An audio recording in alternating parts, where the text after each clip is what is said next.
სირცხვილი ემოცია არ არის. ეს საჯარო სიკვდილით დასჯა. როცა ვინმე საჯაროდ შენს შერცხვენას ცდილობს, ის უბრალოდ შეურაცხყოფას კი არ გაკანებს, ის შენი იდენტობის განადგურებას ცდილობს. შენ იცი ეს გრძნობა, სითბო რომელიც კისერში გივლის, უეცარი სიჩუმე ოთახში. გრძნობა რომ უცებ ძალიან პატარა გახდი, ყველა სხვა კი გიგანტური ზომის. შენი ინსტინქტი გაიძულებს თავი დაიცვა, ახსნა განმარტება დაიწყო, საპასუხო დათმა მიაყენო, ან რაც ყველაზე უარესია, ბოდიში მოიხადო. მაგრამ აი სასტიკი სიმართლე, რომელსაც ადამიანების უმეტესობა ვერასოდეს გაიგებს. იმ მომენტში, როცა რეაგირებ, შენ გვხვდები. იმ მომენტში, როცა ცდილობ დაამტკიცო, რომ არ ხარ ის, რასაც შენზე ამბობენ, უკვე მიიღე მათი თამაშის წესები. შენ უკვე მათ თაგრულზე ცეკვო. მაგრამ რა მოხდება თუ ამას არ გააკეთებ? რა მოხდება თუ არსებობს გზა, რომ სირცხვილის ეს მწველი მძიმე ენერგია აიღო და ერთი ფსიქოლოგიური მანევრით მათკენვე მიმართო.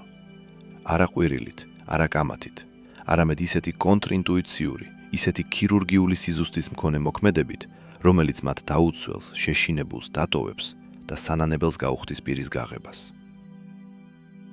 ამას თავისი მეთოდი აქვს.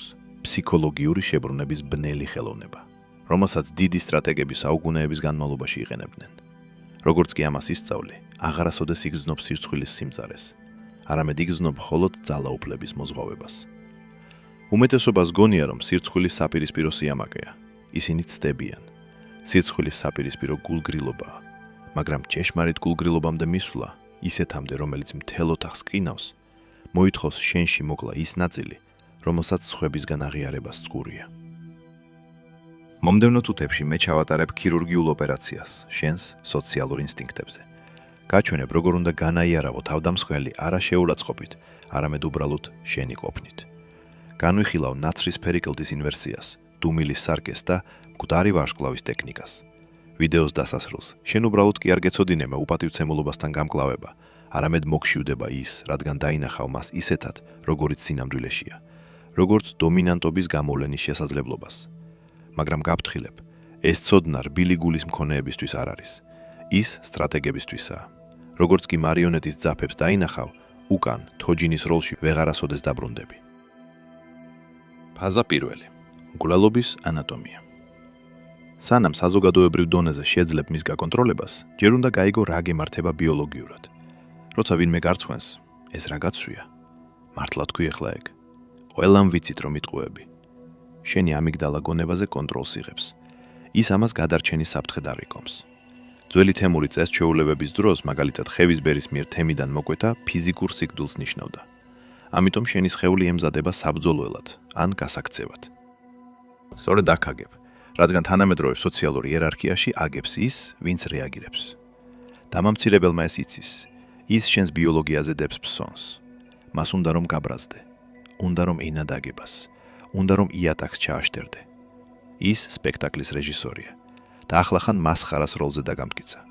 თუ ინსტინქტს ახვევი, ამ როლს იდეალურად შეასრულებ. სტრატეგიული გონება კი ინსტინქტს არ მიხვება. ის ზემოდან ექცევა მას.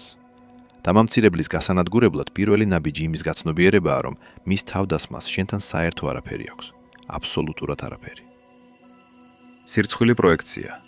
ადამიანები სხვებს მხოლოდ მაშინ არ ცხვენენ, როცა საკუთარი იერარქიის საფრთხეს გრძნობენ. ბედნიერ, ძლიერ ადამიანს არ ჭირდება სხვების დაკნინება. ამას მხოლოდ სასუთარკვეთილი აკეთებს. როცა თავს გესხმიან, ისინი საკუთარ არასრულფასოვნებას აღიარებენ. ამხელენ, რომ საფრთხედ არ გიქვამენ, რომლის განეიტრალებაც ჭირდებათ. დაიხსომე ეს. მათ შენი ეშინიათ, ან შურთ, ან უბრალოდ შინაგანად ცარიელი არიან და შენი ტკივილი სატრავად ჭირდებათ, რომ თავი ცოცხლად იგრძნონ. როგორც კი მათ თავდასხმას აღიქვამ არა როგორც შენი ღირებულების განსჯას, არამედ როგორც მათი სისუსტის სიმპტომს, კისერში მოწოლილი სითბო ქრება. შენ წვეთ მსხვერპლად ყოფნას. ხდები დამკვირვებელი და დამკვირვებელი ოთახში ყველაზე საშიში ადამიანია. ფაზა მეორე. სიცარიელი, ანუ ვაკუუმი. მოდი ვისაუბროთ პაუზაზე. საშუალო სტატისტიკურ ადამიანს სიჩუმის ატანა არ შეუძლია. როცა შეურაცხყოფას ვისმენთ, საუბარში ვაკუუმი იქნება. ჩვენ სოციალური არსებები ვართ და პროგრამირებულები, რომ ეს სიცარიელე შევავსოთ. ნერვიულად ვიცინით, პასუხს ვაბრუნებთ, თავს ვიმართლებთ, უჩქარობთ ამ ნაპრალის ამოვსებას, რადგან ის საშიშად გვეჩვენება. მაგრამ ცივი სტრატეგიული გონებისთვის ეს ნაპრალი საფრთხე არ არის. ის იარაღია. ყველაზე გამანადგურებელი რამ, რისი გაკეთებაც შეგიძლია, როცა ვინმე შენს დამცირებას ცდილობს, არის აბსოლუტურად არაფერი. არა ლაჩრის არაფერი, რომელსაც ხმის ამოღების ეშინია, არამედ მტაცებლის არაფერი, რომელიც აფასებს, საერთოდ ღირს თუ არა ეს მსხვერპლი შესაჭმელად. წარმოიდგინე, ისინი შეურაცხყოფას გაყენებენ. შენ თვალს არ ახამხამებ, მზერას არ არიდებ, არ იღიმი, არ იღუშები, სრულიად უძრავი ხდები. უყურებ მათ პირდაპირ თვალებში. ოღონდ არა აგრესიით. აგრესია აჩვენებს, რომ მათ კადგინეს. უყურებ მათ მკვდარი თვალებით, უშინაარსო, მოწყენილი, თითქმის კლინიკური მზერით. გონებაში ითვლი 3-მდე. 1, 2, 3. ამ 3 წამში ოთახის დინამიკა ტექტონიკურად იცვლება. აუდიტორია, მაყურებლები შენს რეაქციას ელიან. როცა რეაქცია არ მოდის, ისინი მზერას თავდამსხმელზე გადაიტანენ. თავდამსხმელი წინააღმდეგობას ელის. როცა ის წინააღმდეგობის ნაცვლად ჰაერს ეჯახება, ბორძიგობს, იწყებს ფიქრს. გაიგო რა ვთქვი, არ ადარდებს, გიჟია. სიჩუმე იწელება, ის მძიმდება, უხერხული ხდება. მაგრამ ეს მათი უხერხულობაა და არა შენი. შენ უარი თქვი იმ ტვირთის აღებაზე, რომელიც მათ გესროლეს. ამიტომ ის მათსავე ფეხებთან დაეცა. არაფრის კეთებით აიძულებმა მათ, დასხდნენ იმ სიმახინჯეში, რაც ახლახან გააკეთეს. აჩუმებ მათ უპატივცემულობას, სანამ ის სხვებისთვის ყურის სამღები არ გახდება. ამას სიცარიელი ქვია. ხდები შავი ხვრელი, შთანთქავ მათ ენერგიას და უკან არაფერს აბრუნებ. და ამ სიჩუმეში მათი ძალაუფლება ორთქლდება. შეიძლება სცადონ მის შევსება, უბრალოდ ვიხუმრე, ან მოგაძახოს, ენა გადაყლაპე. ეს მათი დომინანტობის სიკვდილის წინახრიალია. ისინი პანიკაში არიან. ცდილობენ ჩარჩოს შეკეთებას, რადგან შენის დუმილით დაამსხვრიე. არ დაეხმარო მათ. მიეცი უფლება, იფართხალონ. ფაზა მესამე. ფსიქოლოგიური ხრიდოლი. როცა დუმილს საკმარისად დიდხანს შეინარჩუნებ იმისთვის, რომ დისკომფორტი იგრძნონ, ხმას იღებ. მაგრამ თავს არ იცავ. თავდაცვა დანაშაულის აღიარებაა. თუ მე გეტყვი, რომ ქურდი ხარ და შენ იყვირებ, მე ქურდი არ ვარ. შენ ახლახან დააკავშირე საკუთარი თავი ქურდობასთან აუდიტორიის გონებაში. შენ განიხილავ შენს უდანაშაულობას. მეფეები გლეხებთან საკუთარ უდანაშაულობაზე არ გამათობენ. ამის ნაცვლად იღენებ ფსიქოლოგიურ ხრიდოლს. ქართული საბრძოლო ხელოვნების მსგავსად იღებ იმ ენერგიას, რომელიც გესროლეს და უფრო შორს ეკაჩები, სანამ არ წაიქცევიან. განიხილავ მათ შეურაცხყოფას არა როგორც თაქტს, არამედ როგორც ქცევას. აანალიზებ მათ. ეკცევი ისე, როგორც ფსიქიატრიული კლინიკის პაციენტს, რომელსაც ახლახან შეტევა ჰქონდა. პაციენტზე არ ბრაზდები, ინტერესდები მისით. ისინი გეუბნებიან, ვაუ, ეს რა კარგად მიგიფუჩეჩებია. თავდაცვითი პასუხი იქნებოდა, არა, მე უბრალოდ ცდილობდი. ეს სისუსტეა. სტრატეგიული პასუხი ასე ჟღერს. აკეთებ პაუზას, თავს ოდნავ ხრი. სუბუქი, დისტანცირებული ცნობის მოყარეობით უყურებ და ეუბნები. კარგად ხარ? ან, როგორც ჩანს, ამაზე ძალიან ნერვიულობ. ან კიდევ უფრო ცივად. რა უცნაური რამ წარმოთქვი ახლა ხმამაღლა. დააგველი რა მოხდა აქ. შენ აღარ საუბრობ შენს შეცდომაზე. შენ საუბრობ მის რეაქციაზე. საუბრობ იმაზე, თუ რატომ არის ის ასეთი ემოციური. შენ წარმოადგინე შენი თავი როგორც მშვიდი, რაციონალური ზრდასრული და მან წარმოგადგინა როგორც ემოციურად არასტაბილური ბავშვი. ეს არის ჩარჩოს ინვერსია. შენ აბრუნებ მიკროსკოპს. უცებ ისინი ხვდებიან სინათლის ქვეშ. მათ უწევთ ახსნა განმარტების მიცემა. არა, არ ნერვიულობ, უბრალოდ თქვი. ეხლა ისინი იცავენ თავს და გახსოვდეს, ვინც თავს იცავს, ის აგებს. შენ ხმის აუწელად დაიკავე მაღალი პოზიცია. ამის კიდევ უფრო სასტიკი ვარიანტია ირონიული თანხმობა. ზოგჯერ ვინც ამცირებს ის მართალია, იქნებ მართლა დაუშვი შეცდომა, იქნებ მართლა გაქვს ნაგლი. ისინი ეყრდნობიან იმას, რომ შენ ამის შეგრცხვება. ამიტომ წაართვი მათ ეს მაყოფილება. აღიარე, მაგრამ აღიარე ქედმაღლობით. ისინი გეუბნებიან, ისეთი ამპარტავანი ხარ. შენ იღიმი, თვალებში უყურებ და პასუხობ. ვიცი, ეგ ჩემი საუკეთესო თვისებაა. ისინი ამბობენ, წარმოდგენა არ გაქვს რას აკეთებ. შენ სუბუქად იცინი და ამბობ, არასდროს მაქვს, მაგრამ ბოლოს ყოველთვის მაგრად გამომდის, არა? ეს არის დაეთანხმე და გააზვიოდე ტექნიკა. იღებ ტყვიებს, რომლებსაც გესვრიან და ჯამმათ. როცა შეურაცხყოფას ეთანხმები, შენ მას განაიარაღებ. იარაღს ხელიდან აცლი. დიახ, უცნაური ვარ.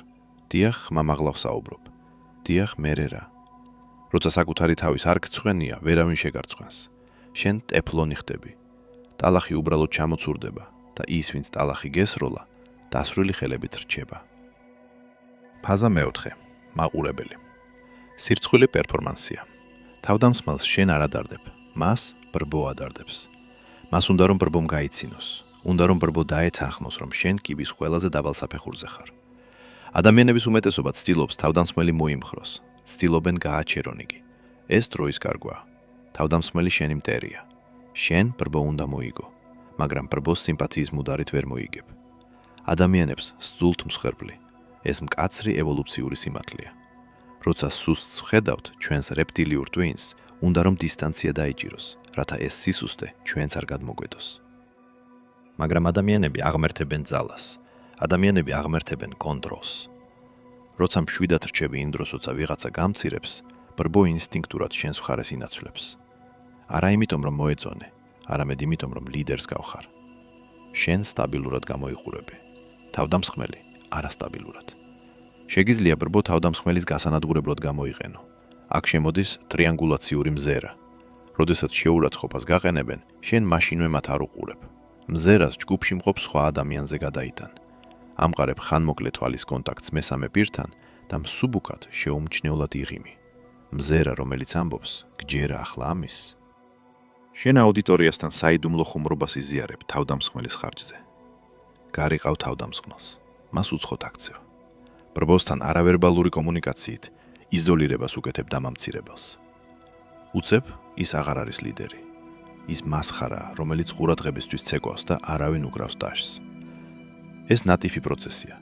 თუ ზედმეტს იზამ, წვრილმანი გამოჩნდები, მაგრამ თუ სწორად გააკეთებ, მხოლოდ ერთი მზერა, გვერდით ყოფისთვის წარბის აწევა. ეს წამიერად ანადგურებს თავდამსხმელის სოციალურ კაპიტალს. შენ სიგნალს აძლევ თემს. ის ჩვენიანი არ არის, ის ზედმეტად ინდომებს. და ძალაუფლების კანონების მიხედვით, ზედმეტად მონდომება ყველაზე დიდი წოდვაა. ის, ვისაც ყველაზე მეტი ძალაუფლება აქვს, ყველაზე ნაკლებად ინდომებს. ამიტომ შეანელე ტემპი. შენი მოძრაობები დინჯი უნდა იყოს. ხმა, ხრმა და ნელი. სუნთქვა, რიტმული. შენ ხარ კლდე ქარიშხალში. დაე, ისინი იყვნენ ქარი. ქარი კივის, ღმუის და საბოლოოდ იღლება. კლდე კი რჩება. ფაზა მეხუთე. რადიკალური ზომა. ზოგჯერ ადამიანის განადგურების საუკეთესო გზა მისი აჩრდილად ქცევაა. არსებობენ ადამიანები, რომლებიც ნეგატიური ყურადღებით იკვებებიან. თუ შეებრძოლები, იგებენ. თუ ფსიქოლოგიურ ხრიდოლს ითამაშებ, თამაშით სიამოვნებას იღებენ. ისინი ენერგეტიკული ვამპირები არიან. მათ რეაქცია უნდათ. ასეთი ადამიანებისთვის შენ რადიკალურ ზომას იყენებ. შლი მათ რეალობიდან. ისინი საუბრობენ, შენ კი აგრძელებ იმას, რასაც აკეთებდი. თითქოს ოთახში უბრალოდ ნიავმა დაუბერა. არ უყურებ მათ, პაუზას არ აკეთებ, არ კრთები. ზურგს აქცევ და სხვას ელაპარაკები. თუ პირდაპირ შენ წინ დგანან, მათში იყურები და მათ უკან რაღაცას აშტერდები. ეს არ არის დუმილის სასჯელი. დუმილის სასჯელელი ემოციური რეაქცია. ის ამბობს, მე ნაწყენი ვარ, ამიტომ არ გელაპარაკები. ეს არის აქტიური არარსებობა. ის ამბობს, შენ იმდენად დაბლად გახარ ჩემს ინტერესებზე, რომ ჩემი ტვინი ბიოლოგიურ ობიექტადაც კი არ აღგიქვამს. ეს თავდამსხმელში ღრმა, პრიმიტიულ პანიკას იწვევს. იგნორირება ბიოლოგიურად უფრო მტკივნეულია, ვიდრე თავდასხმა. თავდასხმა არსებობას აღიარებს. გულგრილობა უარყოფს მას. ისინი გაამწვავებენ სიტუაციას. უფრო ხმამაღლა დაიწყებენ საუბარს. უფრო მტკივნეულ რამეებს იტყვიან. მიეცი უფლება. რაც უფრო ხმამაღლა ყვირიან, სანამ შენ შეუმჩნეველი რჩები, მით უფრო შეშლილებად გამოიყურებიან. ისინი საკუთარი სასოწარკვეთილების ცეცხლში დაიწვევიან. შენ კი უბრალოდ ყავას სტრობავ და ამინძე საუბრობ, სრულიად აუღელებლად. ეს არის აბსოლუტური დომინანტობა. ეს არის მთის დომინანტობა ჯიანჯველაზე. ჯიანჯველა შეუძლია მთელი დღე ჩიჩქნოს მთა, მთას ეს არ ადარდებს.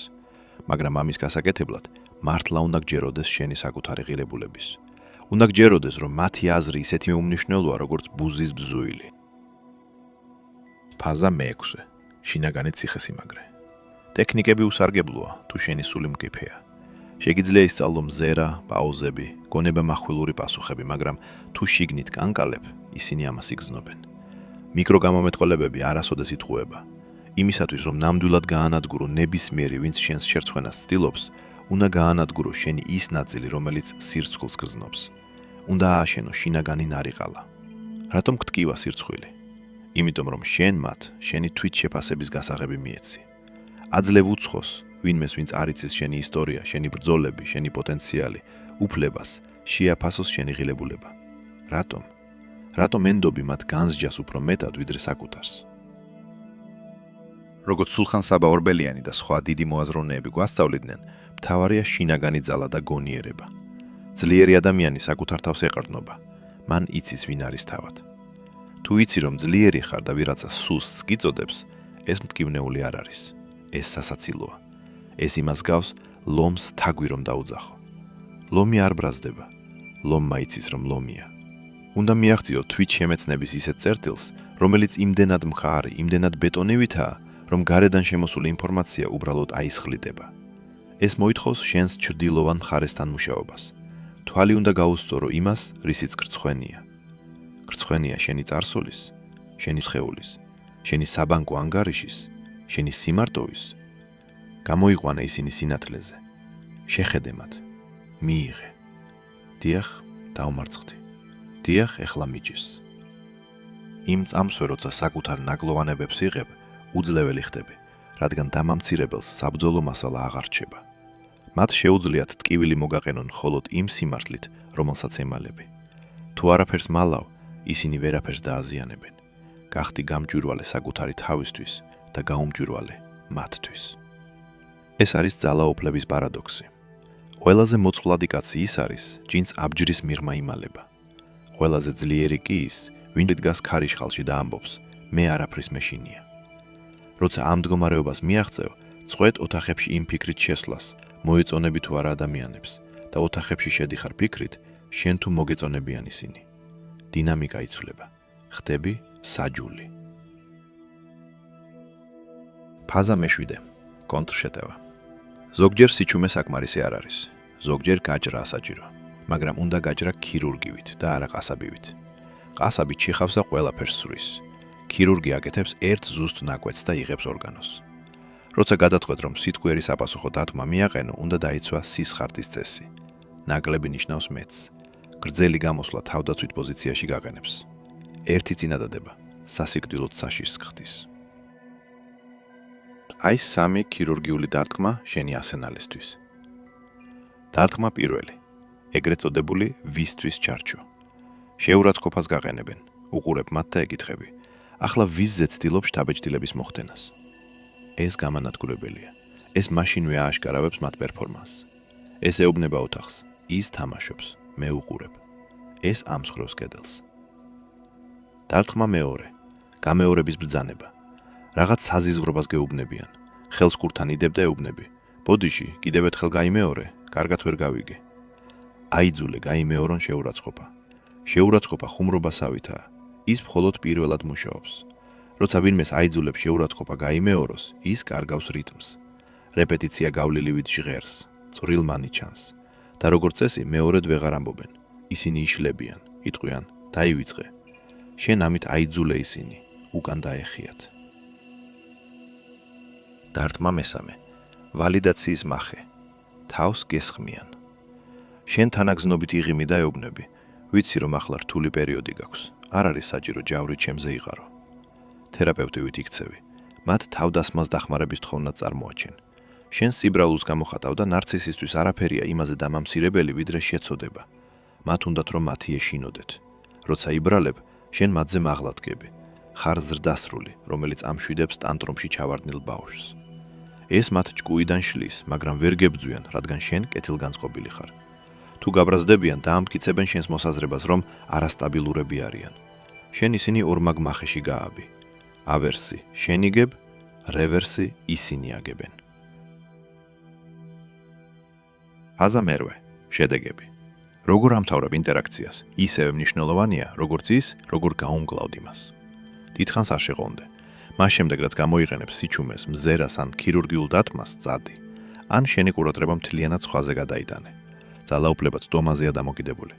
როცა შენს ყურადღებას არ თმევ, ოთახში არსებულ ყველაზე დიდ რესურსს ირებ. სჯიმად შენი არ ყოფნით. დატოვე ისინი საკუთარ ნანგრევებთან. არ შეამოწმო გიყურებენ თუ არა. ნუ დაუწყებ ძებნას ბრბოს მხრიდან ვალიდაციას. უბრალოდ გააგრძელე გზა. აჩვენე, რომ ამ ინტერაქციამ იმდენად ცოტას ნიშნავდა შენთვის, რომ ის უკვე წაიშალა შენი გონების ქეშიდან. შენ უკვე შემდეგ საქმეზე ხარ გადართული. იყო დავიწყებადი, ეს ყველაზე დიდი შეურაცხყოფაა. აქცია ისინი დავიწყებადებად.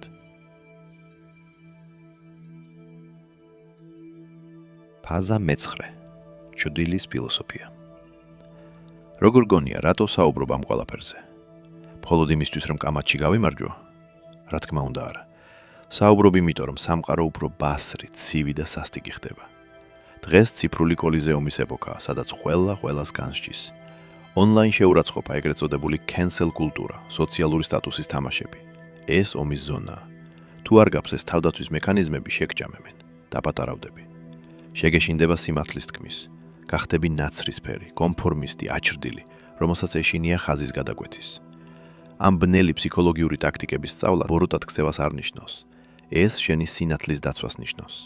ეს შენი გონების გარშემო პერიმეტრის აშენებას ნიშნავს, რათა სხვების კომპლექსების ტოქსიკური ნინარჩენები ვერ შეგეხოს.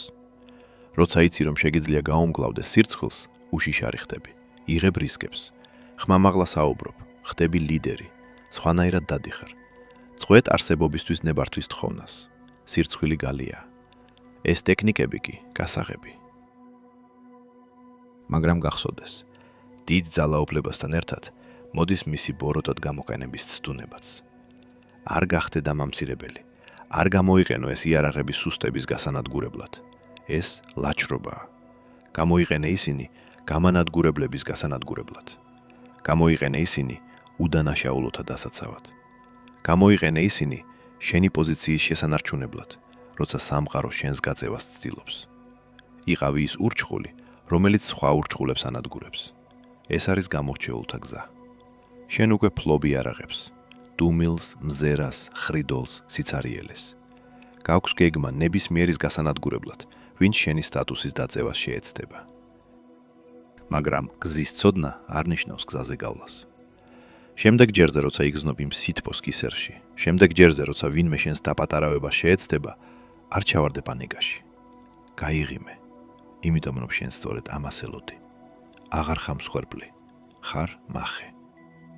დაე, შეაბიჯონ შიგნით და დააკვირდი რა მოხდება, როცა გააცნობიერებენ, რომ ისინი შენთან ერთად არიან გამოკეტილები და არა პირიქით. ადამიანების უმეტესობა მოისმენს ამას, თავს დაიქნევს და ხვალ ისევ მსხვერპლის როლს დაუბრუნდება. ისინი საკუთარ სისუსტეზე არიან დამოკიდებულნი, მაგრამ შენ ჯერ კიდევ აქ ხარ. უსმენ სიჩუმეს ამ სიტყვებს შორის. ეს მეუბნება, რომ შენ მზად ხარ რაღაც უფრო ღრმასთვის. ეს მხოლოდ თავდაცვა იყო, მაგრამ რა უყოთ თავდასმას? რა უყოთ გავლენის მოხდენის ხელოვნებას? როგორ მოახერხო ისე, რომ უბრალოდ კი არ შეაჩერო ადამიანები შენს დაზიანებაში, არამედ გაუჩინო სასოწარკვეთილი სურვილი, გამოგუნენ. ეს არის უფრო ბნელი, უფრო ღრმა კურდღლის სორო და მასში მალე ჩავალ. თუ დაიღალე იმ რბილი რჩევებით, რომლებიც გეუბნებიან, რომ უბრალოდ იყო კეთილი და ყველას აპატიო, თუ მზად ხარ გაიგო ადამიანური ძალაუფლების დაუმუშავებელი, უფილტრო დინამიკა, მაშინ სწორ ადგილას ხარ. შემომიერთდი, გამოიწერე ფიორი. მე ვაშენებ თავშესაფარს ძლიერებისთვის. ნუ დარჩები გარეთ. შეგხვდები ჩრდილში.